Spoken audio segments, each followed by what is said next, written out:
Hi, and welcome to Accounting Excellence's latest talk.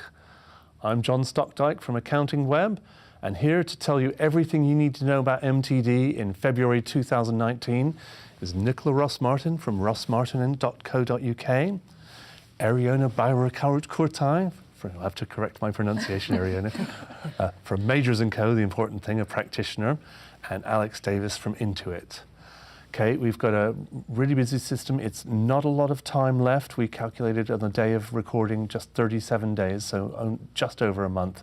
So we're really going to cut to the chase and try and get to the basic facts and the real sort of what you need to do now to get clients and your firm prepared.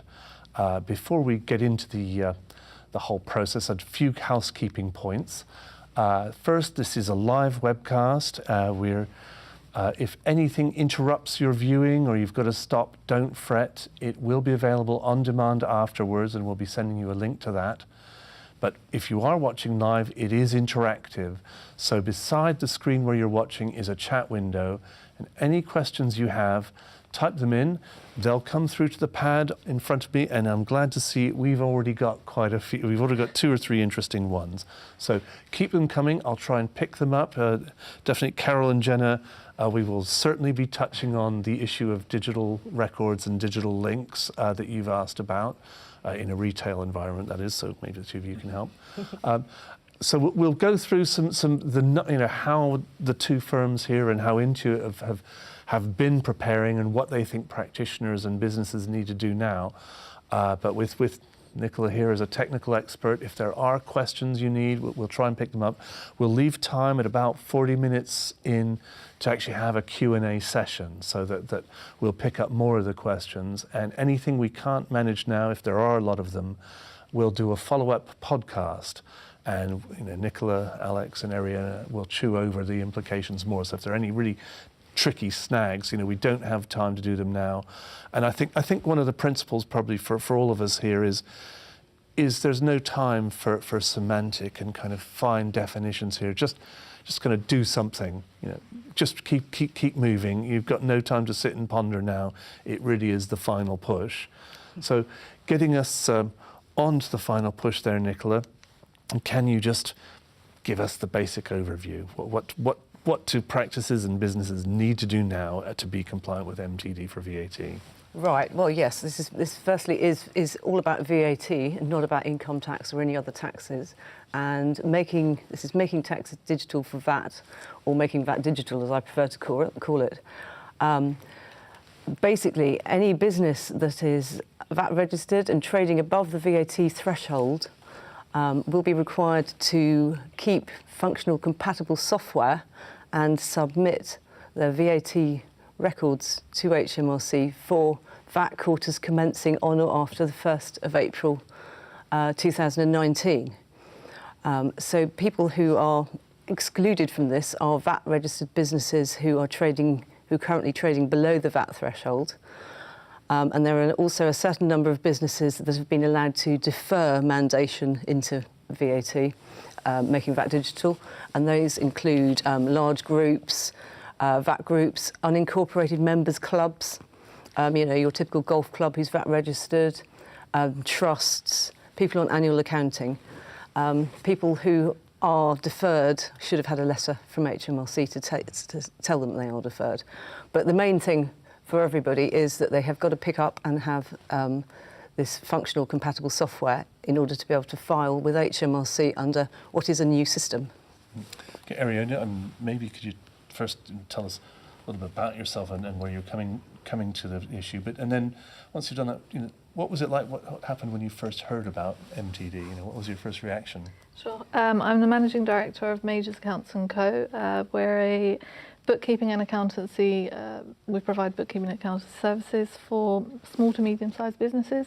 We've got roughly 2,000 or so clients, 300 of which will be required to submit come April. I think the first thing hearing about MTD was, for me, it was a shock. What does this mean? I'm an accountant, and I was struggling to understand how this was going to work for us, let alone what it would mean for the client. So also what we need to do to ensure that our processes and how we work will be compliant, and how we communicate with the client as well, to make sure that overall we're compliant. But I think what we, in the end, after a lot of research, we saw this more of an opportunity by moving our practice more into a digital practice. So everything would be digital. So even the communications with the clients, so the way they send us information. So from the very start, it will be digital, from the client providing us information, us putting it into a MTD compliant software. Apart from being compliant, it will also help to provide our clients with a better service so they can understand their businesses more, not just here's the figure, pay the tax, we're done. It's quite interesting. I mean, you just this kind of client base is numbers of clients and the numbers affected by VAT. And it sounds to me these are pretty small. These are the tough case clients you've had to deal with. So you've actually gone from one of the least likely situations to cope to being fully digital. But it's we're going to need to hear all about how you managed to do that, because you've spent 18 months, 2 years. You've spent a lot of time. There's not much time left there. But Alex, again, maybe you're bringing the developer's perspective here. Kind of, what's your role into it, and what can you and the company bring to bear on the situation at this point? Yeah, so I work within the business development team. I'm at Intuit, so speaking to accountants and typically our larger firms, me personally anyway, on a regular basis. Clearly, going back to Nichola's point, actually, one of the major changes here is software. So obviously the software industry have a fairly large part to play in terms of what we're doing. So for us, we've tried to make sure that the transition and the change is as easy and as straightforward as possible. And we did our first submission back in May last year during the beta phase. And from that point up until now, we've been learning all the way along. So we've come along that road. We've now created our bridging tool, which went live in the last couple of weeks. And going live today is MTD for small businesses. So if if a small business wants to file themselves as well, they can do that within QBO. So we're very conscious of our role within the transition, making sure that the software is right, but actually wider, what does our partner program look like? How are we supporting accountants with things like identifying clients, managing the transition, marketing to clients? So, pretty extensive role really in the project. Okay, well, with Nichola here as our sort of technical tax expert and a practitioner in your own right, Nichola, we'll be looking to her.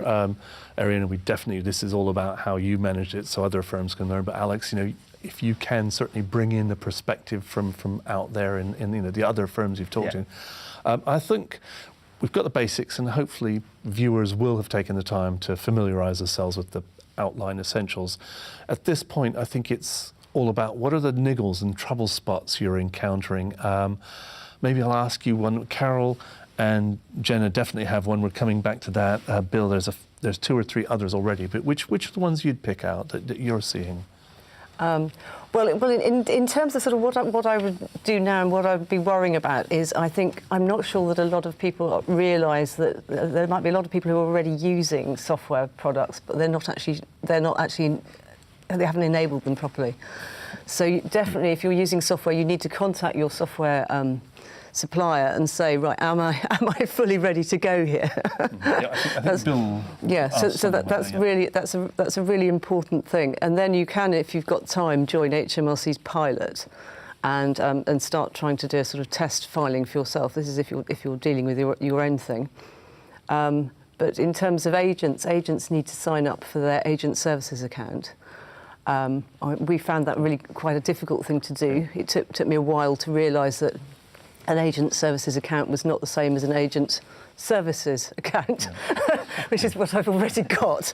But having worked out that they were 2 different things. Yeah, we're definitely going to come back to that. Mark has already posted a question about it. But Eriona, any trouble spots along your path?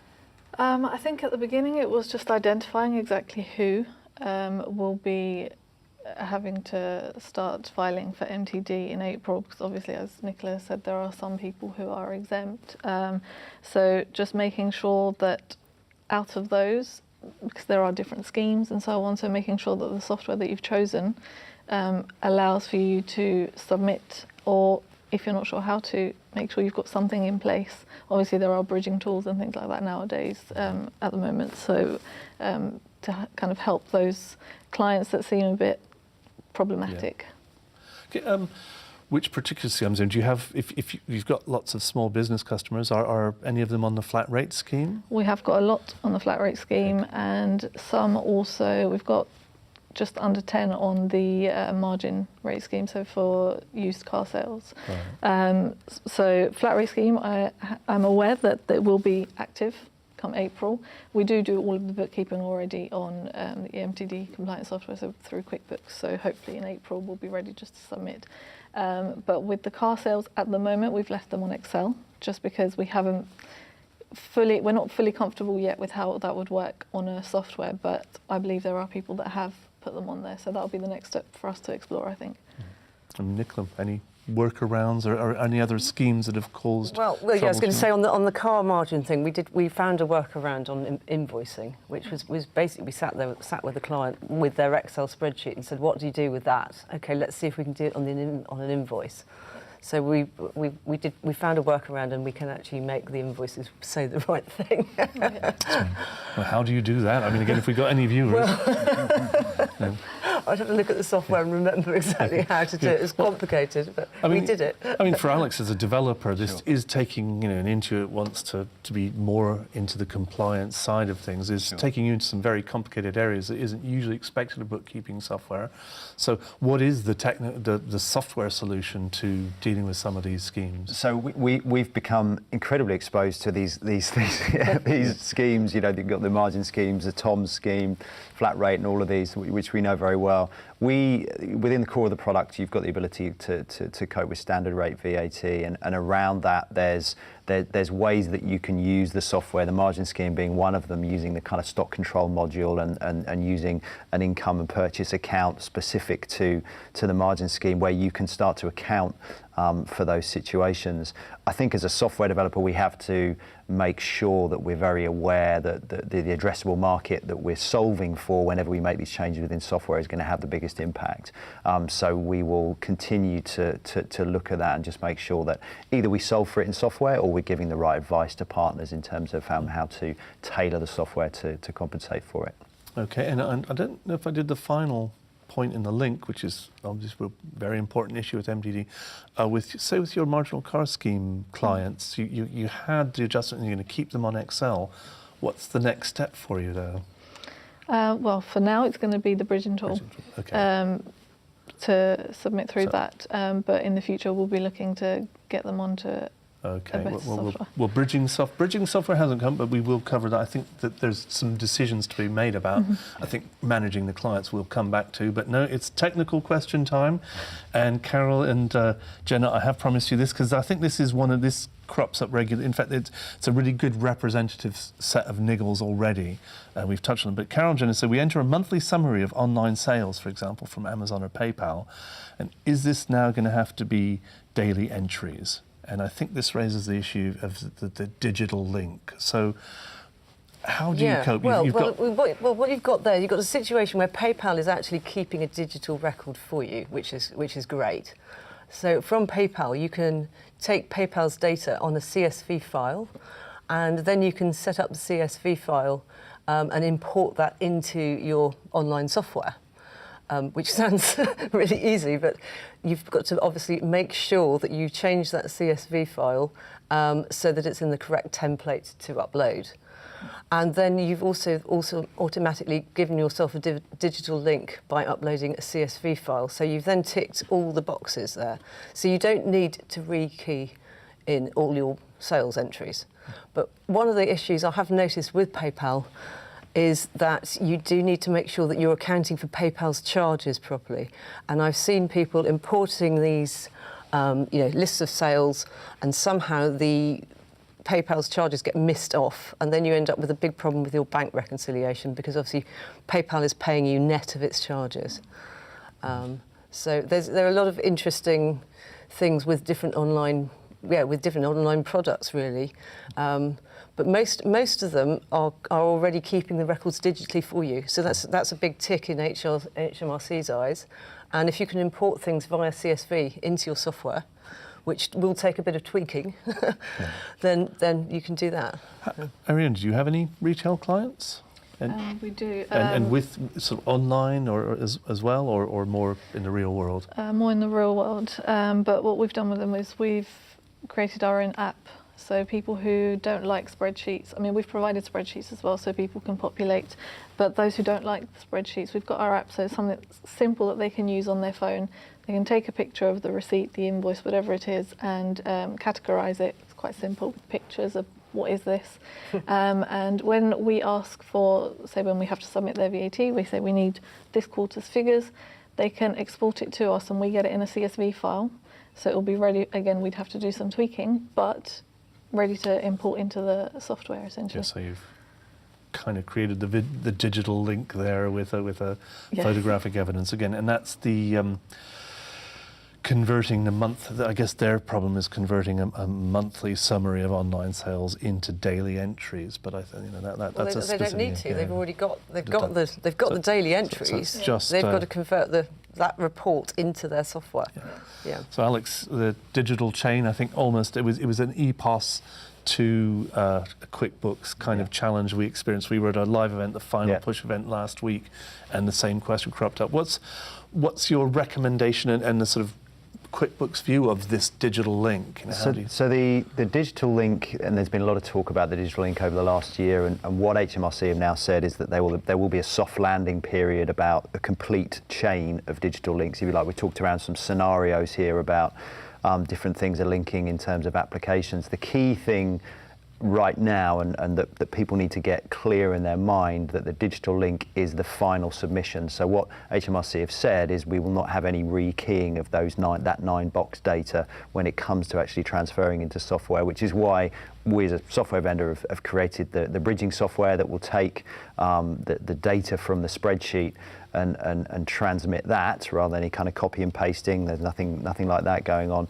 that will do that final submission. So for now, when we talk about digital link and bridging, the focus has to be, certainly for the next 12 months, in terms of that final submission rather than anything that sits behind it. Just since you mentioned the bridging situations as specifics, Carol and Jenna, it's one each. I'm going to have to ration you soon.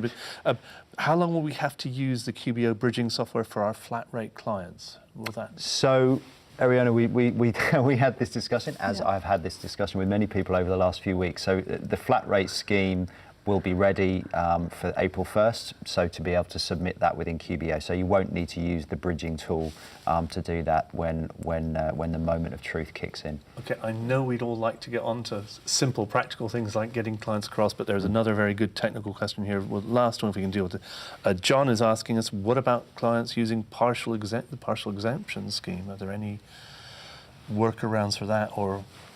Well, we've got a couple of clients within partial exemption, and so we've done some workarounds where obviously you're being very careful about where you're coding your turnover, and you're not mixing your rates in your turnover, and then you're also being quite careful about your expenditure if possible. So the typical one that I see is where you've got a trading business and it's got some rental income as well, and obviously the residential rental income is exempt for VAT. So then, of course, you're into the partial exemption rules, and in a case like that, hopefully you can claim back some input VAT on some of your letting expenses, like typically your agent fees or something. And my workaround is just making sure that you're coding your different items to different bits in your accounts, and then you can just pick up the figures really easily. And then you can work out your de minimis calculation quarter by quarter, and then check it off annually. Alternatively, you could record everything normally and then just check it all off in a spreadsheet and make an adjustment at the end. But I like to try and do whatever I can with the software if I can. So. And have you encountered any troubles with partial exemption clients? Have you got many of them? We don't have too many of them, to be honest. And but again, with those that are, it's just making sure that you're coding everything correctly. So. Yeah.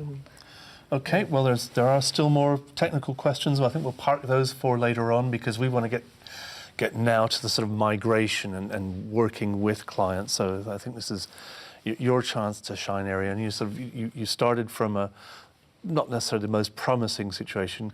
Can you talk us through what you've actually done to get your client base ready and have them lined up? Sure. I think that what will resonate with a lot of the viewers, a lot of the agents, is the worry of how are you going to get all this information in a digital format. A lot of small to medium-sized businesses are not interested in any of this. Their idea is they come to their accountants with a bag of receipts and say, here you go, you deal with it, you just give me a figure at the end of the day. So we've kind of changed our processes by making everything digital to help our clients, make it easier for them, but transition them, because you can't just hit them with, you have to do this, and it would be a shock to the system for them, and they will end up actually not doing anything. So with our app that we've put in place, we've started to use things like receipt bank, auto entry that feed into QuickBooks as well. Basically anything to try and get rid of the data entry side by making it digital. So for our client, it won't be a huge difference. We are actually, for clients who are not sending us their paperwork electronically, to help them out for now, we are actually scanning everything and giving it to them straight away. And by scanning it, sending it to different softwares, it comes into QuickBooks really nicely, actually, with each receipt, invoice attached to each transaction. So the data's quite neat. But slowly, it will be introducing them more to the app that we have, and sending things electronically to us. And how much time do you really have to devote to to each client to convince them of the need, then to get tell them what's going to happen, and then equip them with the skill, with the tools and the apps and the things they need to comply? How much time does that take on each client? I think this is probably the worry that a lot of agents have. It's not. I think it's a misconception. They've got no choice. Come April, they have to submit. So people get worried if they speak to their clients. Their client might not be happy. That you've got to tell them this is what it is, not would you like to do it. And that's kind of the approach that we've taken. And 99% of the time, the client says, well, okay, you deal with it, I don't know. And they're happy for you to go ahead. So if you take on that kind of a stance of being confident and saying, this is what you've got to do, then you should be fine. If you take the stance of, would you like to do this, would you like to do that? Of course they're going to say no, because it's easier not to change. So I think that's probably something that accountants, when they speak to their clients, they should take that kind of stance.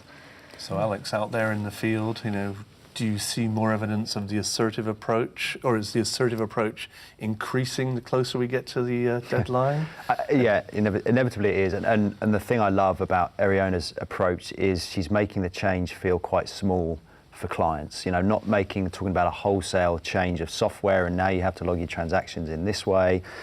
Actually, there's some really small changes there. So use your mobile phone to start getting that information to us. Use this template that you've created for certain sectors. So the good examples I've seen, the good practice has been where either you get very prescriptive and saying, rather than giving them a choice of 3 or 4 softwares to use, actually this is our recommended software, you have that as your starting point, and then if there's any issues, any kickbacks from there, then you might explore other options, but not leading with a menu-based system, which sometimes that over-analysis can lead to paralysis in terms of making any kind of choice. So yes, be prescriptive with the choice of software and make the change feel small as well is where I really see the good practice with firms. I think just, again, taking all 3 of your experiences pretty quickly, because there's agent services account we will be getting onto, folks, very soon. But just, I think that decision of books-based approach or bridging, do you have any cut-off points or advice to practitioners about which route to choose at this point? Well, we always try and make as much money as possible, right? Obviously.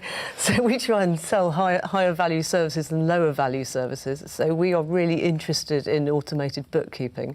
So therefore we try and use or persuade clients to use basically cloud accounting wherever possible, because that's easier for us and we work in a digital world anyway. However, we have got quite a lot. We took over a practice from somebody, unfortunately, who died, with a lot of older clients, and they are not up for using this, the software. It's too complicated, and their businesses are too tiny. And actually, none of these guys are are VAT registered anyway, or few of them are. So that's not really an issue for them. But yeah, we take the view that actually let's take the pain out of bookkeeping. Who wants to do things on spreadsheets when you can set up a bank feed and make things automated for yourself? So Eriona, you're QuickBooks all the way where you can. Where but we can. Yeah. But we know some of the used car dealers are going to be on bridging. But are there any other, what other grey areas are you, and when are you making that kind of final decision about how you'll be handling the first returns for them? To be honest, everyone is pretty much online software. It's going to be difficult, but I'd like to overcome that now rather than leaving it for tomorrow, and there'll be many other things that we're going to have to deal with tomorrow. So as much as possible, we do prefer the online, and it would, again, like we said, just those few clients that will have MTD until we figure out, MTD bridging tools until we figure out how to really make it work on a software package. Okay. And I'm trying to inject a sort of sense of urgency. You've got to do stuff now. One thing is maybe, the sky isn't falling. It's not going to blot out the sun on the 2nd of April. I mean, that first group, so the people whose March 31st VAT periods, and then, we'll have until March, April, May, June, they've got until August, 7th of August to file, so there's... Still time. Well, 7th of August if you're paying by direct debit, otherwise it's 31st of July. So. Okay. But the digital records have to be in place from day one. Yeah, absolutely. And John, I think it's worth commenting that it's not an either-or decision, in my opinion. The approach we've taken at QuickBooks is to include bridging within the core product. So you have a MTD platform for your clients, and then you choose which way you make that submission. So if they're not ready to take on the full bookkeeping and use it as a full bookkeeping tool right now, that's fine. They will just use the bridging solution up until a certain point, and then when they're ready to make that transition, they will, without having to start again and have a wholesale change. Okay. Now, Eriona, some of the mechanics, moving on from the people and the technicalities of the tax, the agent services account. Just get you very quickly, Alex, Nilufer has one of these. What are the links, the tasks that need to be completed to make sure our software can cope with MTD? Can you give a very quick summary of what has to happen? I don't know what specific software that is, but within QuickBooks there's a process that you need to go through once the ASA has been created and you've bought over your clients from the old gateway. And the ASA is the agent services account. Apologies, yeah. Once that's been done, which I think we're going to come on to that in a moment, within QuickBooks you then have to link your QuickBooks Online account, which is your main account, into your ASA via something called an OAuth process. That's a one-off process that links the clients. You then have to individually enable those clients for MTD within the settings. So within QuickBooks, that's how it works. I don't know what specific software we're being referred to there. Eriona, how was the agent services process and getting the client authorizations, and have you taken any of them into the pilot? Yes, it was quite smooth, fingers crossed up until now.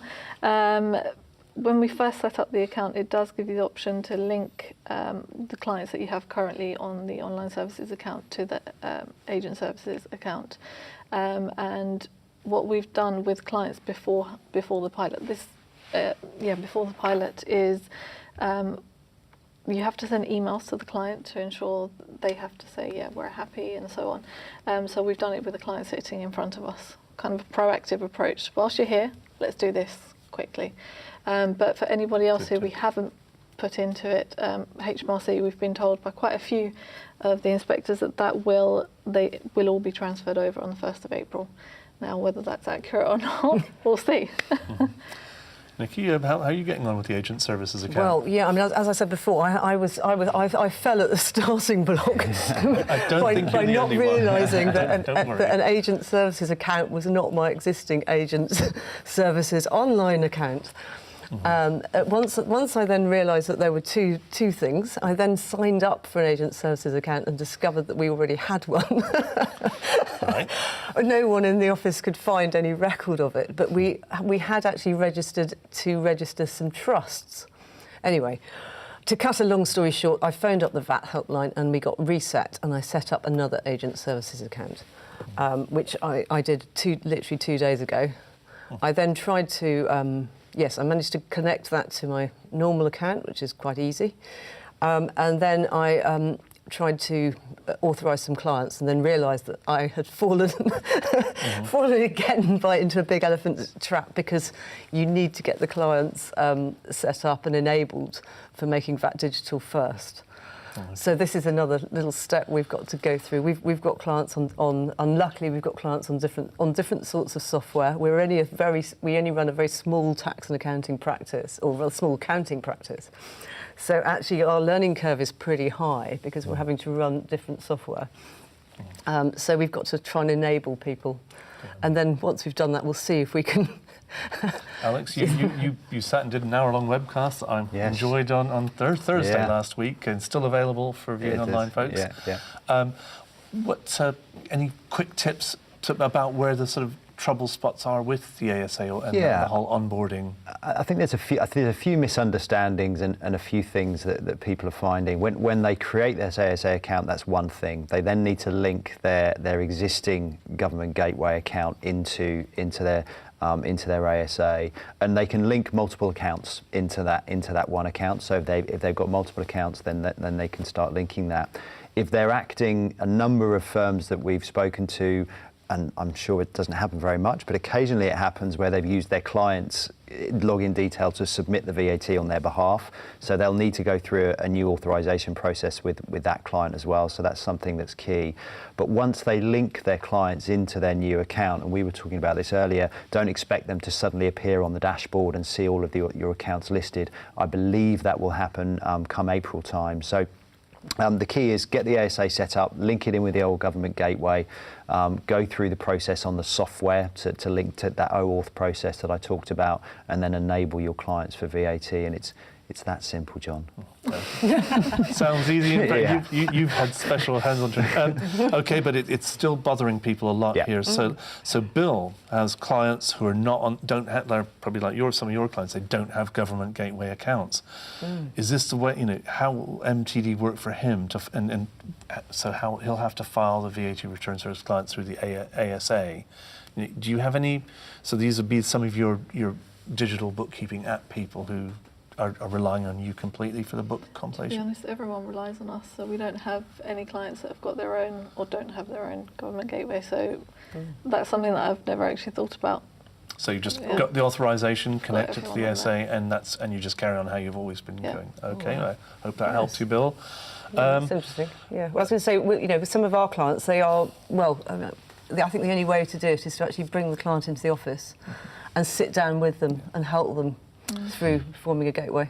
We're going to pick up some of them. We can't cover them all. But Alex, there's one from Mark who's saying the agent account services portal isn't particularly helpful, as it doesn't show you which of your clients you've linked to and signed up, and saying that would be really helpful to have a list. But you're saying the agent services account itself is kind of gaining new features as we go along. But what other tools are there?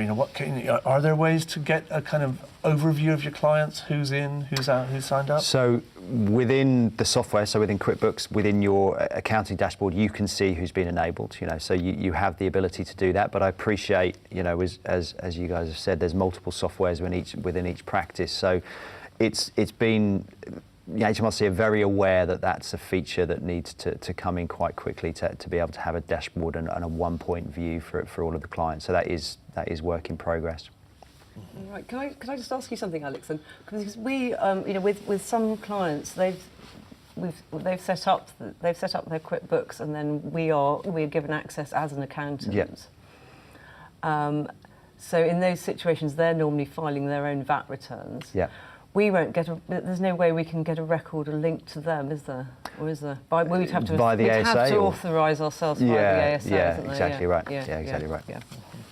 So, Okay, we're getting close. I mean, we could just go on all day. We get the more questions coming in. I think we'll maybe move on to the ASA. I mean, any other ways that tech can help me? What technology have you found have helped you apart from the sort of the bookkeeping, the digital link, the pipeline you've got feeding in, what are you using to keep on top of where everyone is within the practice, and whether if the ones who are already in, if you can see that they are filing, do any of them file on their own behalf? Yeah. So, but how do you track deadlines and make sure you know where everybody is and they're up to date with their records and returns are going in? We have our own internal lists for each quarter, and the kind of identifying the clients that need to be put into the software and things like that. We did that quite a while ago.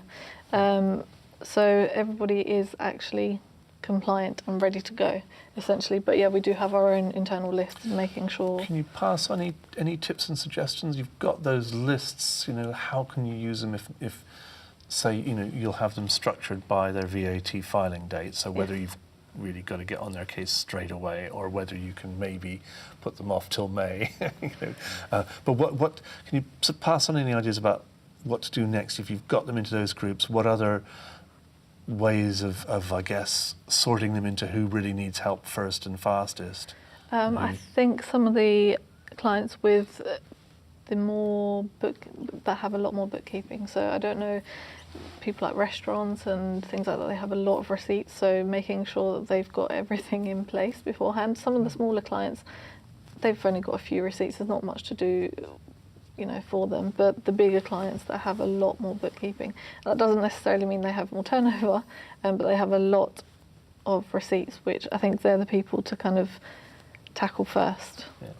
Alex, any sort of learnings from other firms and what you've seen out in the field and tools that might help? Yeah, so we're working with a few firms now using trying to automate as much as possible in terms of those chasing tasks. We did some research back in the middle of last year, and client behaviour was the one thing that came up as people seeing the biggest problem. And I think speaking to you guys is a similar situation.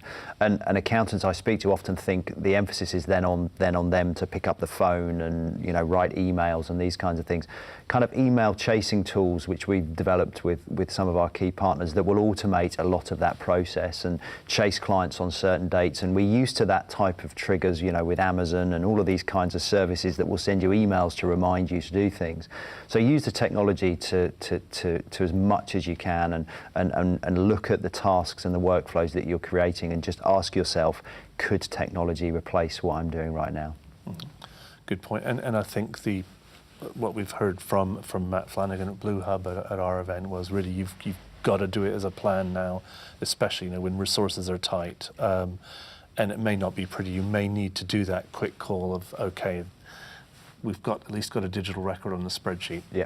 We'll bridge it in and deal with them next quarter, next time round. I think it's got to that stage now, John, where you just got to be practical and realistic. I think people have been trying to change client behaviours for a year now, and they've got to realise that they've got to the point where actually, it's not going to happen.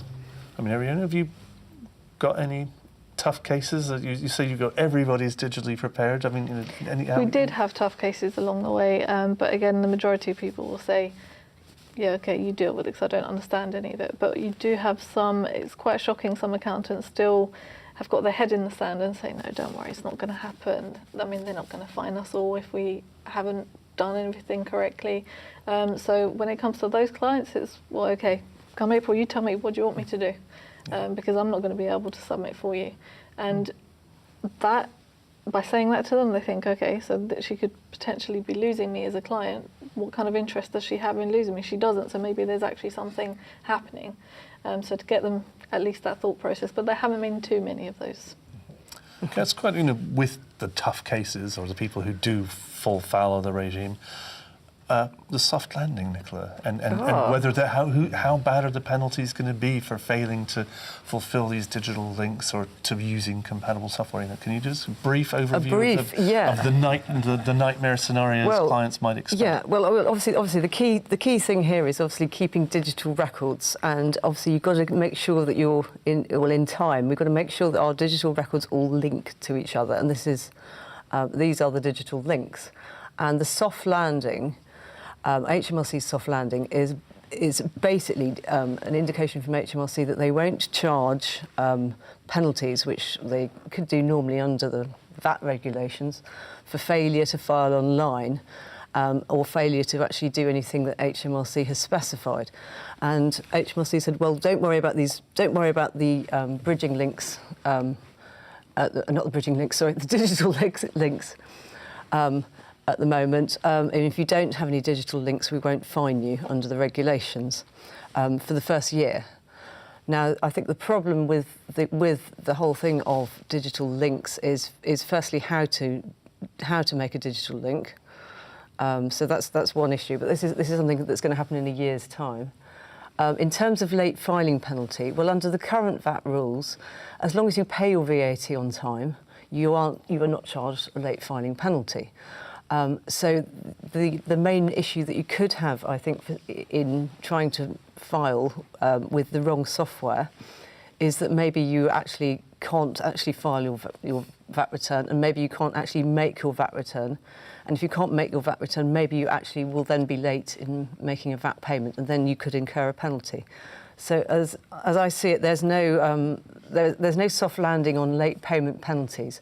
However, I think if your software is to blame and you've got totally befuddled by the process, I think HMRC will be quite sympathetic to you, because this is a whole new thing. But I think the big thing to say is that everybody's got to have a go. So if you're found not to have a go and have ignored everything, then and you're late paying your VAT, then you're going to suffer penalties under the normal surcharge regime. Right, well, I think it's time for our Q&A session now, and they have been coming through. And just on that, of both, let's go back to that PayPal transactions and the sort of the smaller retails and the potential penalties in store for people like that. Because this comes from Daniel, who's saying his concern, online software will have an issue with thousands of monthly transactions rather than one entry summary, and he's worried, are there any penalties for not following the daily takings import? Well, it depends how you're recording your daily takings. So I don't think there isn't an actual requirement to keep your daily takings digitally, but I would say if you've got thousands of transactions, I don't know what your business is, I would be using a till. And I might then go for some really modern till. And obviously a modern till is basically a piece of software, or it's hardware with a good bit of software in it, and that will be able to create not only a digital record of your sales for you, but it will also, you should then be able to actually link it into your software. There's an app for that, isn't there? There's an app for several that. of them. And it's for me that's a no-brainer. But obviously, I think a lot of clients might resist that because they probably quite like having their cash takings or whatever.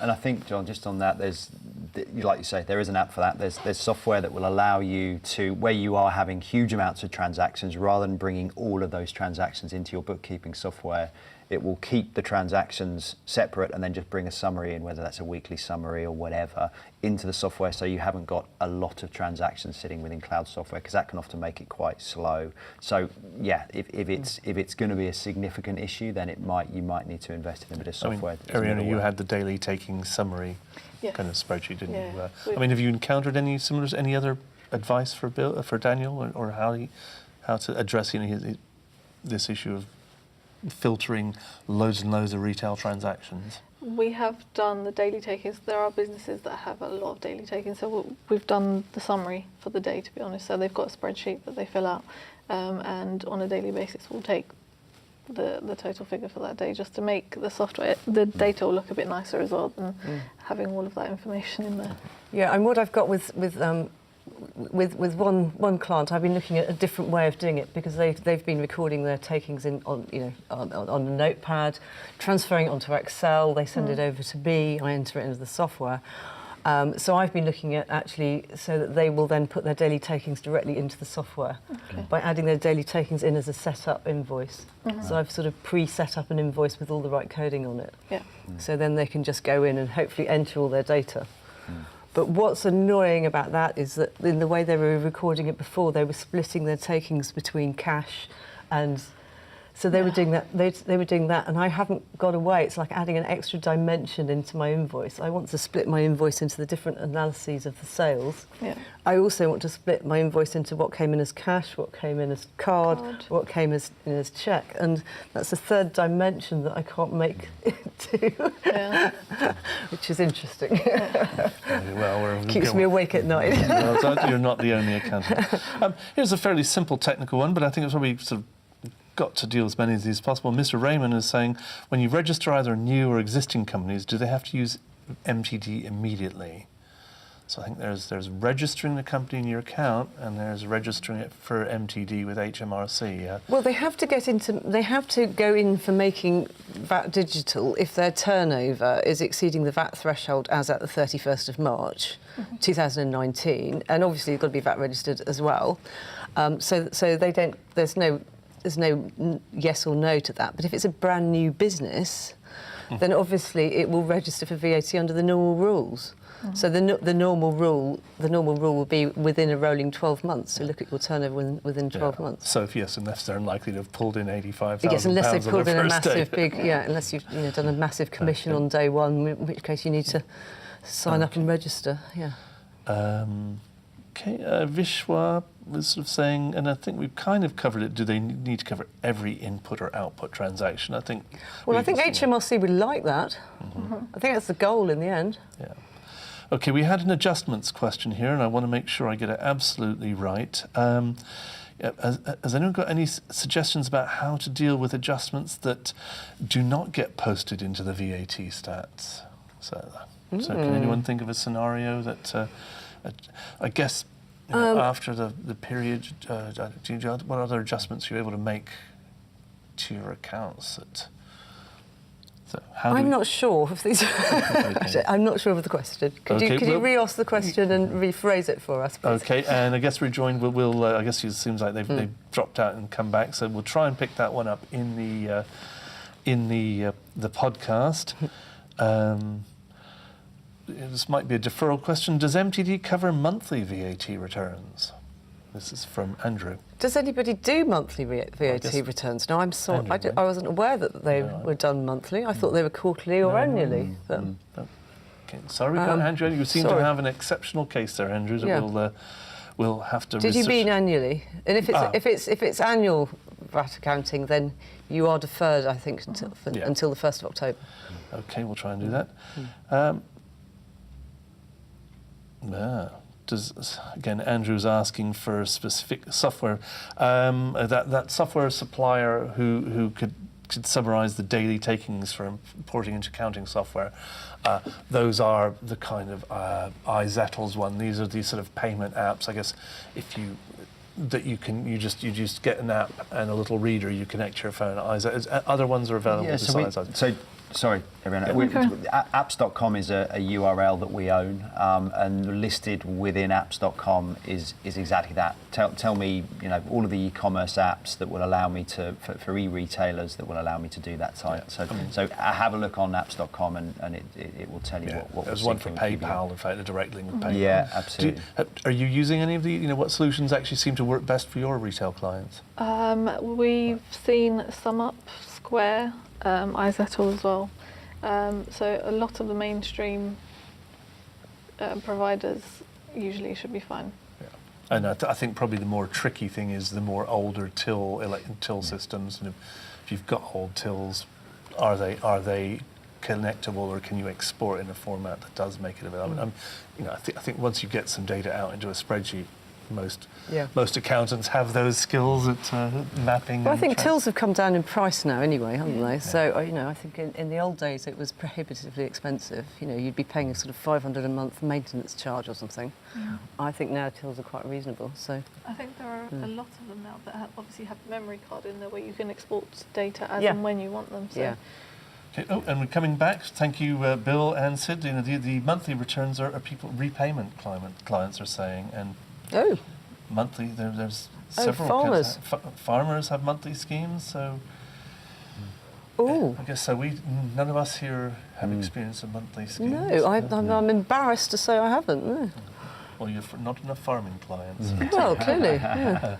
So advice from the software department. I guess you complete your VAT report as you would in any other thing. It's certainly an option to have a monthly return on within QBO. It's certainly something you can do. I'm just racking my brains to think whether they're part of the exemptions, the 3.5% exemptions that take to October, or whether they're going to be in the first phase or not. But I haven't seen monthly listed. I'm just trying to think. Does HMRC know about monthly? Either the first or the second phase. Well done, Andrew, for stumping us. We will do some research and address your question in the podcast. That's a good point. I think we will admit that we can't manage one in the time available. That's kind of it. I guess I'd like to wrap up maybe by, we've chewed over some of the main hurdles you need to jump across and delved into some interesting specific technical points and areas, and they are endless, but I guess I think we said, try and do something, or, stick with the spreadsheet and use bridging software. I don't think you have time to have a great philosophical, or save it for the tribunal. So leaving aside the tribunal cases that we've just set running, what would be your final advice to accountants who they haven't really got everybody across, they need to make the final decision? Nichola, your final point, the one thing when they go away from this meeting, what you think the viewers should do? Well, make sure that they have got enabled, functional, compatible software. And if I can add one more thing, the other thing is also just make sure your bookkeeping is tidy, and you haven't got adjustments that you're going to need to make at a later date, such as late VAT claims and things like that. While you can, clean up all your accounting systems so that when you start under this new system, it's go, and you don't have to concentrate on adjusting past errors or anything like that, and you can just concentrate on filing and getting your software right. Eriona, you're the one with the magic answers for most people. What's your big tip for other fellow practitioners? Tell your clients what they need to be doing, not ask them. So there is a huge difference. And the other thing is, because we don't have that much time left, if you don't have an MTD compliant software, probably the fail-safe is choose one and just go with that. So at least you will know what you're doing on that software, whereas if you stretch yourself too thin at this point, you might find yourself in a bigger pickle than you should be, really. Okay, I guess you can get the final word, Alex. What are your tips? Yeah, so I think, going back to what we were saying earlier, make the change feel as small as possible, and that probably means for those clients that haven't come on board yet, realistically, it's going to be a bridging solution for the next 6 months. But don't see it as an either or. Have a short and a long-term plan. The short-term plan is get them compliant, get them onto a compliant platform using bridging or whatever. But then longer term, just make sure that as we've discussed today, the longer-term plan for HMRC and for everyone is a digital journey for everyone. So make sure that's your long-term aspiration. But the key thing is get them compliant quickly. Okay, now we will be doing follow-up podcasts. There'll be more webcasts on this subject and possibly even more live events. There'll be a lot of education, and I think as long as your clients are on digital record keeping from the 1st of April, the filing choice is open. Accounting Web's got lots of resources. Alex, maybe I know Quickbooks has done a lot of support. Where can people find any more information from you? Quickbooks.co.uk. We have an accountant section on there. There's our MTD page that's keeping you up to date with everything we do. We've got our Quickbooks Connect event next week, so keep an eye out for all the announcements there around MTD and all of those kinds of things. But certainly quickbooks.co.uk is go there. Nichola, you told me earlier on you had a few kind of helpful tips and tools. Yes. On our website, rossmartin.co.uk, we've got a Making VAT Digital section, which is in the VAT section, and we've got a Making VAT Digital tool, which is just a free online tool, and you can use that to see if you're in or out. Great. Take it from there. Nichola, Eric, and Alex, thank you so much. It went by like a flash, and a lot of really interesting questions and answers. So thank you so much for your time and help today. Thank you for viewing, and make sure and join us for the next Accounting Excellence Talk. Thanks and goodbye.